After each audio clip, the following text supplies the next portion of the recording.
patriotis. Oke. Nanti belum nanti untuk disiapkan. Sebelum kita membuka pembelajaran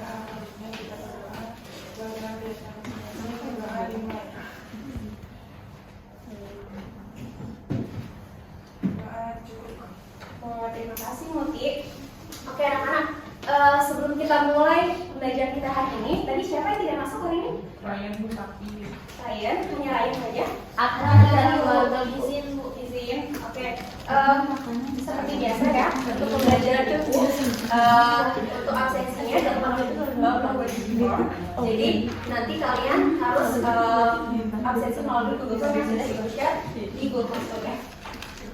Oke. Bentar ya. Hari ini kita bakal baca apa ya? Panorama. Gitu Bu. Kita ulang duluan ya. Oke, karena kemarin juga sudah gitu ya. Jadi Ibu hari ini akan menjelaskan terlebih dahulu goals atau tujuan pembelajaran kita hari ini. Dimana yang pertama itu adalah kita akan merecall kembali sifat koligatif yang sudah Ibu jelaskan minggu lalu. Lalu kita akan melakukan sebuah praktikum yang untuk membuktikan penurunan titik toko. Oke, dan terakhir adalah kesimpulan dari praktikum kita. Oke, jadi Ibu harap dengan adanya pembelajaran ini kalian bisa mengerti, memprediksi, melakukan, dan juga mengkomunikasikan terkait penyebab dan juga dampak dari penurunan titik toko dengan membuat Oke. Jadi kemarin kan minggu lalu kita sudah mempelajari tentang macam-macam sifat koligatif. Di sini siapa yang mau menyebutkan ada apa saja? Kenaikan titik. Nah ini Ibu udah ini ya, paparin contoh dari macam-macam sifat koligatif. Ada siapa aja yang mau coba menyebutkan?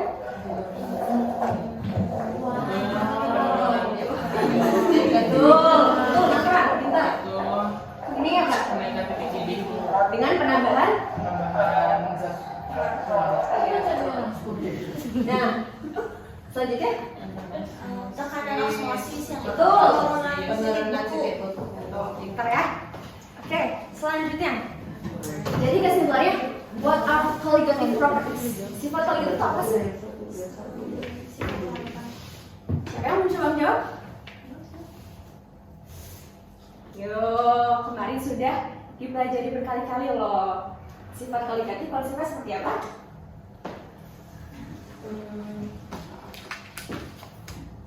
Yang terlalu berjalan. Gimana? Ayo, sifat koligatif adalah sifat yang bergantung terhadap betul ya, bergantung kepada jumlah zat larut, bukan pada jenis atau ukuran dari zat tersebut. Oke.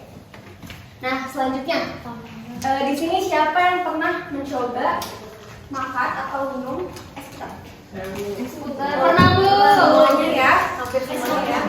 Jadi ya, es putar ini termasuk cemilan atau makanan khas dari Indonesia ya, karena prosesnya gitu ya. Nah, gimana sih bisa terjadi kok bisa gitu ya?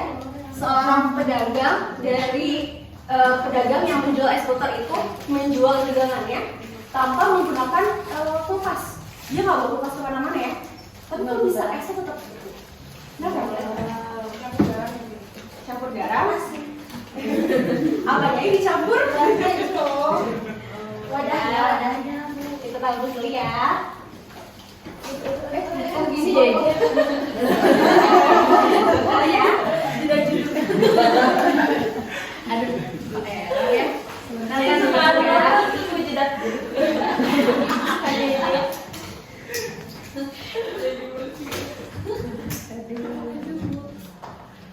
Ada yang bisa bantu Ibu nggak ya? Kenapa ya ini? Nafran Bu.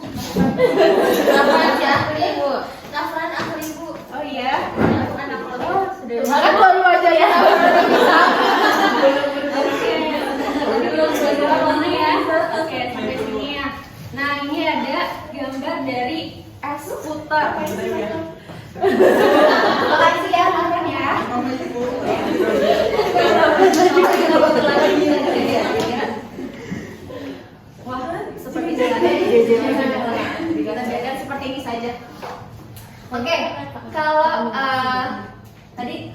bilang ada penambahan suatu zat garam. Oh iya, ibu lupa nih. Hari ini kenapa ibu dihapus saya? Kan ibu sudah bilang sebelum pelajaran.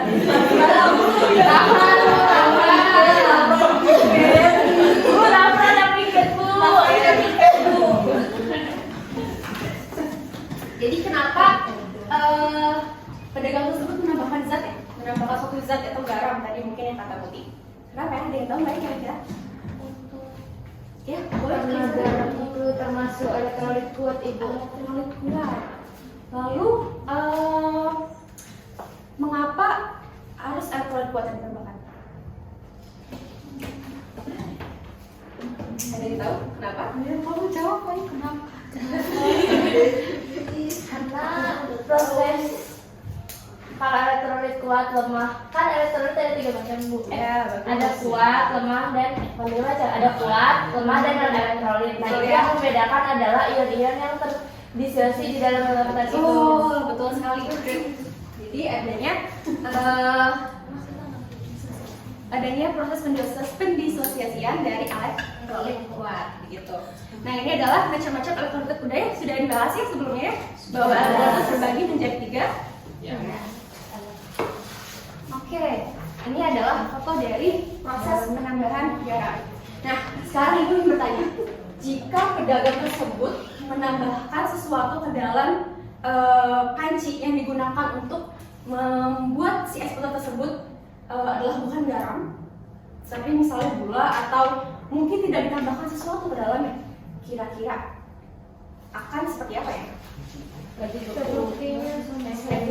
Oh, boleh jawab nggak bu? Boleh, siapa aja boleh. Kalau tadi misalnya mau ditambahin gula, kan gula non elektrolit ya, jadi dia tidak berpengaruh apa-apa. Nah, terus kalau misalnya nggak ditambahin apa-apa, kalau misalnya kita taruh, kita beli minuman, ada esnya, nah esnya lebih cepat mencair bu.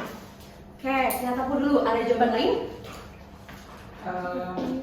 Sepertinya sama saja bu, mungkin dapat membantu juga kalau menurut saya seperti itu. Oke, karena tadi sudah banyak yang berhipotesis ya terhadap penambahan dari macam-macam zat yang ditambahkannya. Sekarang, ibu ingin kita semua untuk mencoba praktikum untuk membuktikan hipotesis tadi, yaitu adalah dengan membandingkan penambahan zat elektrolit dan non elektrolit ke dalam suatu es dalam proses pembuatan es putar. Nah, sekarang ibu minta perwakilan setiap kelompoknya untuk mengambil alat. Kamu lagi Ya, kita udah jongkok. Jadi esnya ya, anak-anak. Ini kelompok ya. Kelompok 3. Ini buat kelompok kita semua ya bu. Bikin es krim. Ya, kita akan bikin es puter. puter es krim. Es krim. Sudah. Tapi lebih khusus. Oke, kita sekarang sambil dicek LKPD-nya ya. Wow. Kita siapkan dulu latarnya. Nah, sebelum itu kita cek LKPD-nya terlebih dahulu ya, anak-anak. Iya. Kita cek dulu LKPD-nya sebelum melakukan. Jadi jangan melakukan dulu ya. Oke. Kerjakan dulu LKPD-nya, tahap training atau tahap penulisan hipotesis. Ya. Silakan tulis tadi hipotesis yang sudah teman-teman kalian utarakan ke dalam apa ya? Iya, terbentuk es karena ditambahkan garam.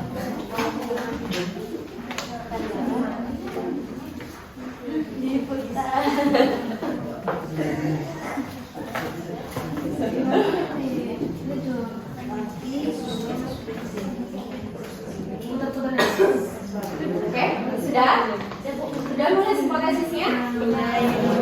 Oke, sekarang kita lihat lagi prosedurnya ya. Kita lihat prosedurnya. Karena ibu membuat 2 variabel berbeda, yaitu penambahan gula dan garam.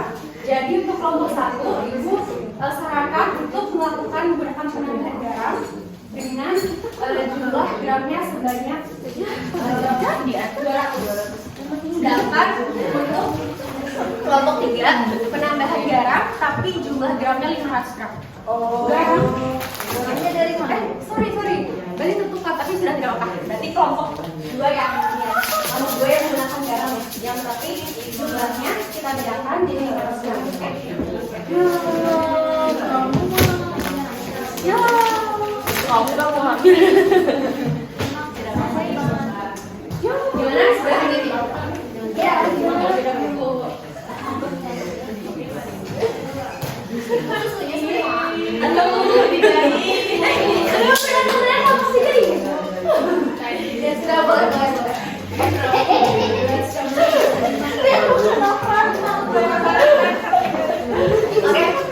Sekarang sudah boleh mulai berbagi ya. Nah, 1, 2, 3 fokus. Anak-anak fokus. Oke, sebelum kalian mulai, Ibu ingin memberitahu terlebih dahulu ya, karena termometer yang kalian gunakan adalah termometer rasa. Jadi berhati-hati dalam penggunaan termometernya, jangan sampai pecah ya, karena rasa itu kan sangat berbahaya. Jadi anak-anak harus berhati-hati dalam penggunaannya. Selamat bekerja.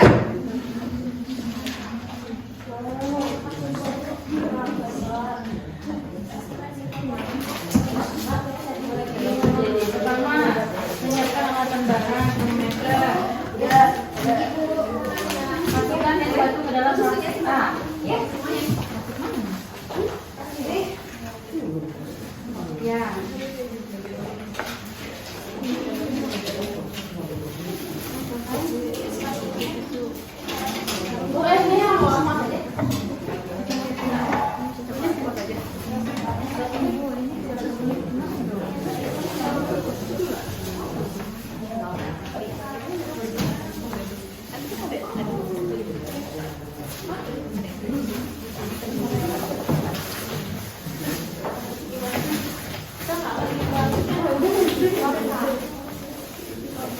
ayo.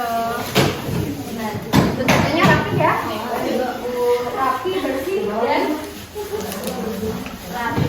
Ini masukin dulu ininya. ini buat apa? Nanti buat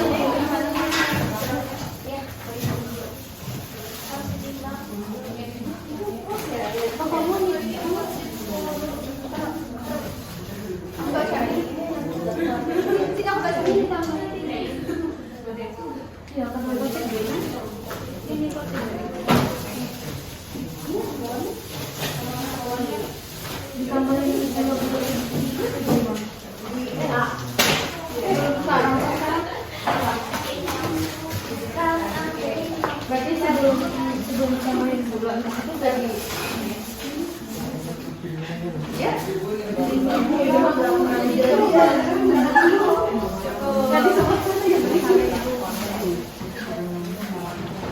Ada kesulitan?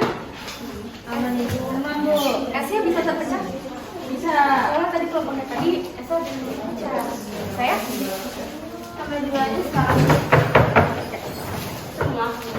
Ini jangan lupa kalian harus mengukur waktu awal terlebih dahulu. Jangan aku juga. Sebelum tambah gula atau ya dulu. Jangan lupa sebelum penambahan gula atau parut, kalian cek suhunya terlebih dahulu ya. Jadi sebelum ditambahkan.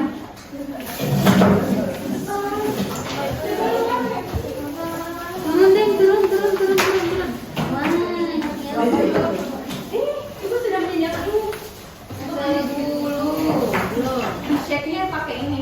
Ini biar kalian lihat kedinginan. Ada 9 deh. Jangan lupa ditulis ya di suhu awal. Ya. 7 saja ya. Tidak Ini mau diangkat lagi kali ya? gulanya seberapa banyak sih? Semuanya. Ibu pulang, ibu. Bu, can I ask question please? Ya, sebentar ya. Ini gulanya semuanya 100 deh. Ayo dicek lagi prosedurnya. ini emang 200 gram. Oh, iya.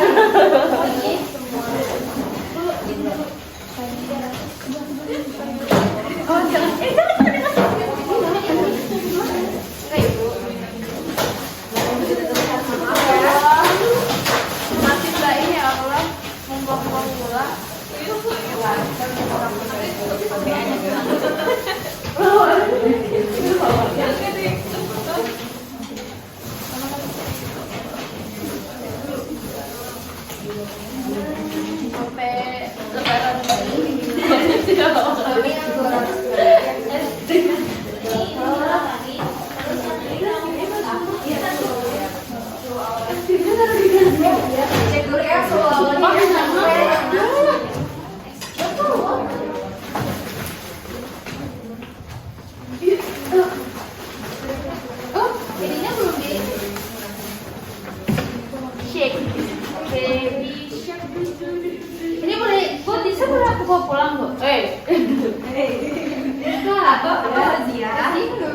Apa aja ya? Dibawa pulang.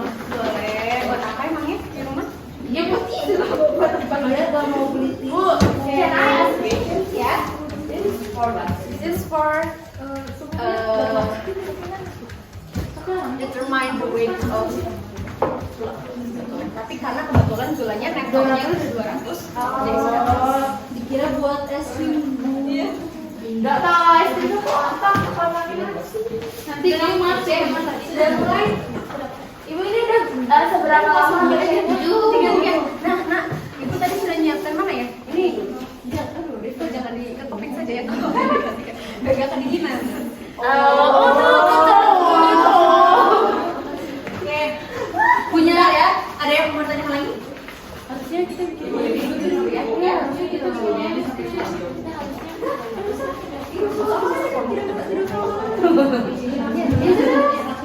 Suhunya mau ini asal sama we Tulis ya, kamu dulu nanti baru bentuk. itu seberapa yang apa berapa lama dikocok-kocok guys. Silakan dicoba selama 6 menit terlebih dahulu ya. Bartender kayak lo. Silakan dicoba. Sudah mulai?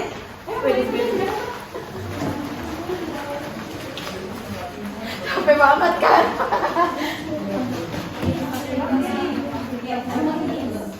Terus ya, semangat. Gue kayak udah bergerak. Ibu gak ke putar. Bu ini bukan es puter, es kocok bu. Ya, boleh. Es goyang. Bisa? Gue ikutan goyang.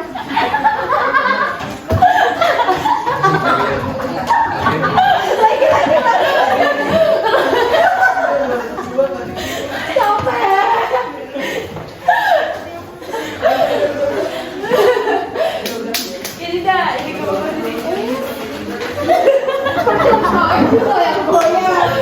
Ibu ini sama. Percuma kita goyang-goyang udah nggak bakal berhasil. Bu, kalau ini jadi es krim berarti kalau kita nggak ke es krim. Oh, tenang aja, kita sudah menyiapkan. Ya udah mau saya kok. Kita suruh juga.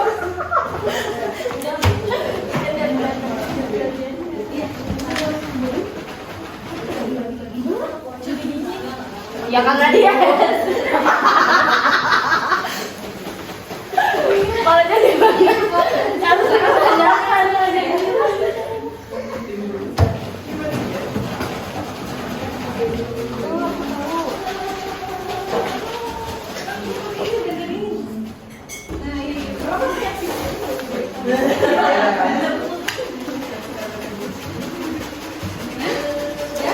Sudah terbentuk? Tidak, Bu. Iya, masih dicoba dulu ya.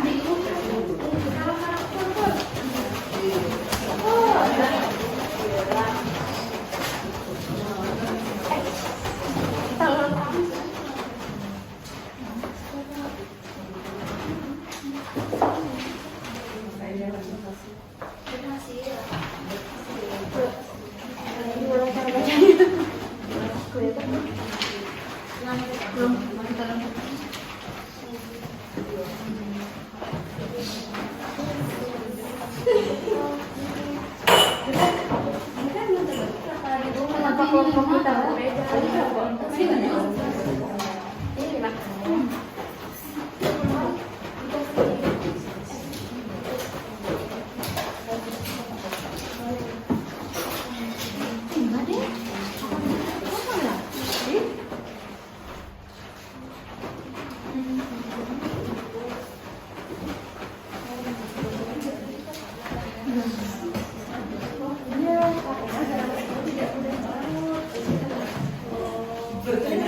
Mau derajat tuh.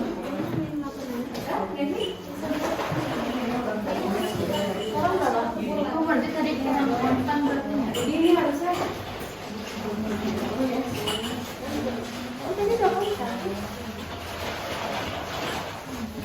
Sekarang tuh dua.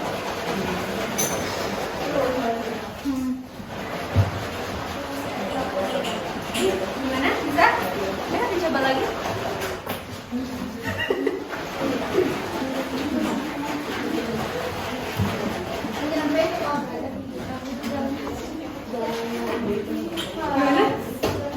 ada perubahan? Tidur.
Iya, tadi karena ada kendala di sini ya. Tidak apa-apa. Itu lanjutkan dulu. Jadi bukunya ada di sini.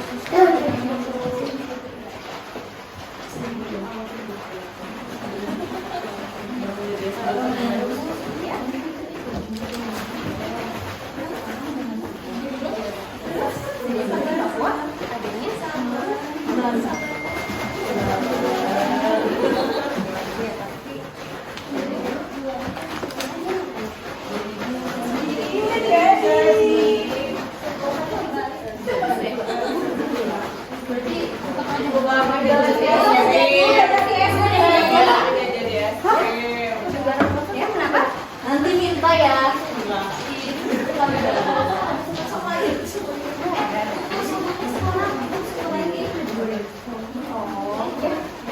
Kami pamer dong, kami.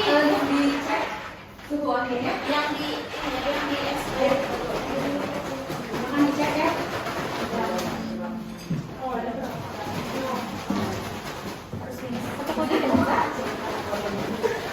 Semangat ya.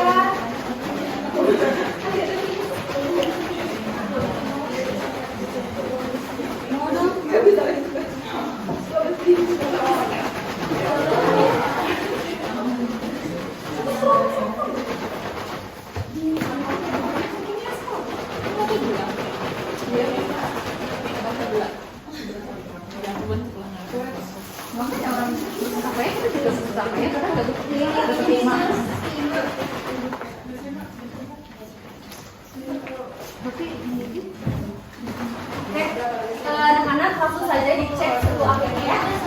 Silakan yang sudah menulis hasilnya.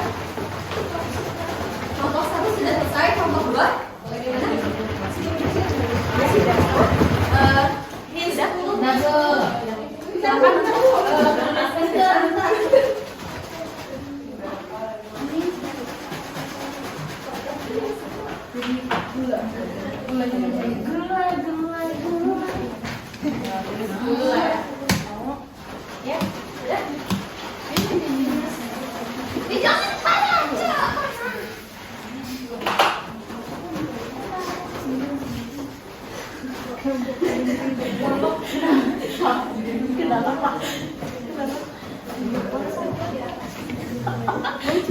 Basah.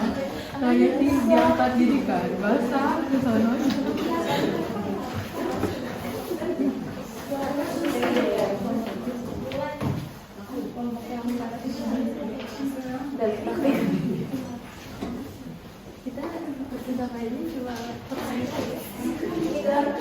Kan segini emang gak bakal keluar.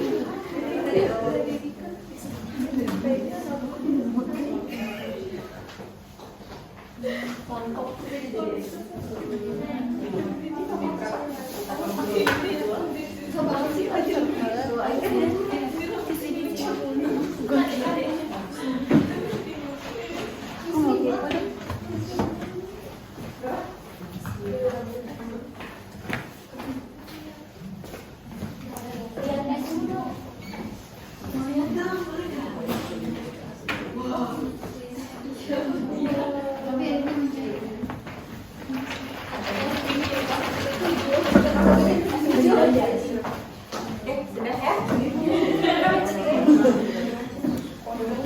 Ya, baik anak-anak, sekarang taruh lagi alat dan bahannya, kita perhatikan gerakannya. Sudah selesai semua kan? Sudah. Ya, siap. Nah, sekarang kita lihat dari data percobaan untuk kelompok 1, 2, dan 3. Jika diamati dari ketiga kelompok ini, apa yang bisa diamati? Titik bakunya menjadi rendah. Rendah.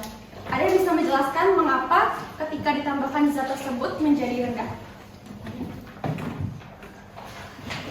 Mengapa ya bisa terjadi? Ayo, siapa yang mencoba?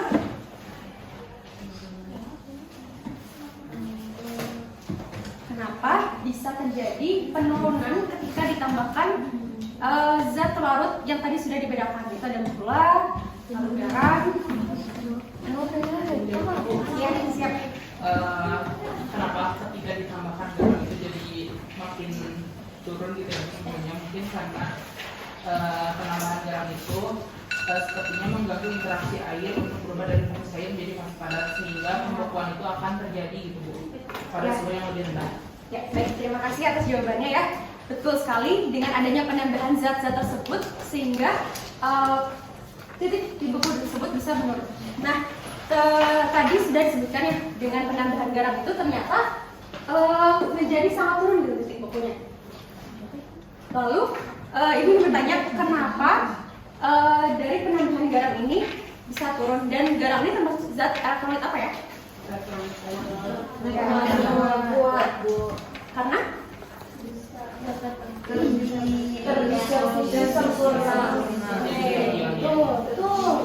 nah, dengan perdisosiasian itu apakah dapat mempengaruhi titik buku tersebut? Dapat? Ya, silakan Bapak. Kan kalau misalkan garam itu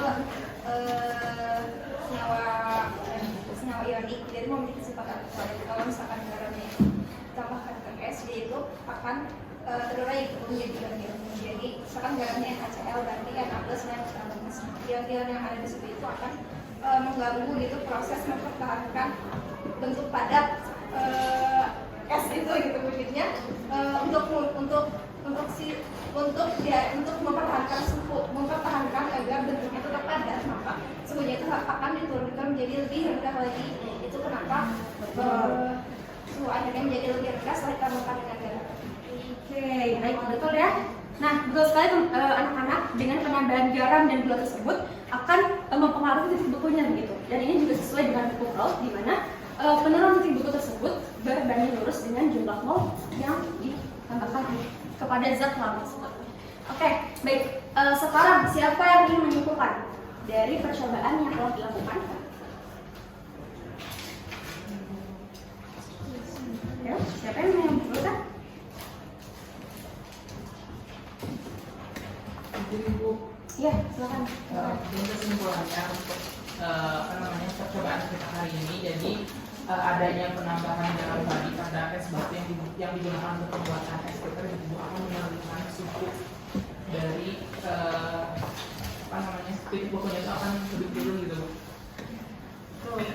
Ada yang menambahkan? Penambahan gula juga menyebabkan turunnya suhu Bu. Jadi penambahan garam ataupun gula itu menyebabkan penurunan kadar titik beku. Namun karena garam itu termasuk elektrolit kuat, sehingga kan dia terdisosiasi menjadi ion-ionnya. Makanya, sedangkan kalau gula itu non elektrolit, makanya yang terbentuk es hanya ketika yang ditambahkan oleh garam. Sedangkan kelompok kami yang ditambahkan gula, walaupun kami sudah berusaha, tetap menjadi seperti ini. Tidak apa-apa ya, dengan adanya kelompok 3 jadi kita bisa belajar Jelas. betul. Terima kasih ya. Oke, ini kesimpulan untuk hari ini bahwa sifat kelisah dan elektrolit memiliki perbedaan dengan sifat negatif dan elektrolit, di mana hal ini dikarenakan dengan adanya proses pendisosiasian dari ion-ion dalam larutan ketika ada larutan elektrolit. Nah, maka sehingga satu senyawa elektrolit tersebut dapat terpisah menjadi dua atau lebih partikel. Oke, anak-anak, karena kita sudah selesai gitu ya, pembelajaran kita hari ini selesai.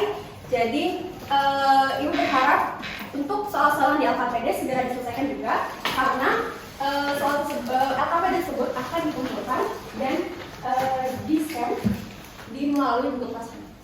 Okay.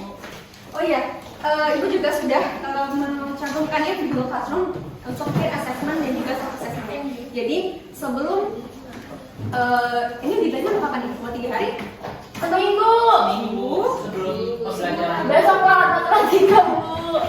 Ya, ibu tunggu sampai depan ya, sebelum kelas ya. Karena untuk self assessment dan peer assessment-nya akan dilakukan secara bersamaan melalui laman Socrates. Oke?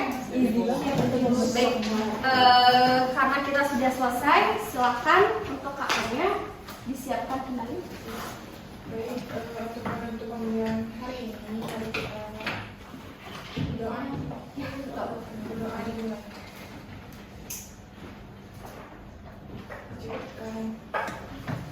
Terima kasih banyak ya anak-anak atas kerjasama dan juga semangat belajar hari ini. Ibu tutup ya pembelajaran kita hari ini. Terima kasih banyak. Wassalamualaikum warahmatullahi wabarakatuh.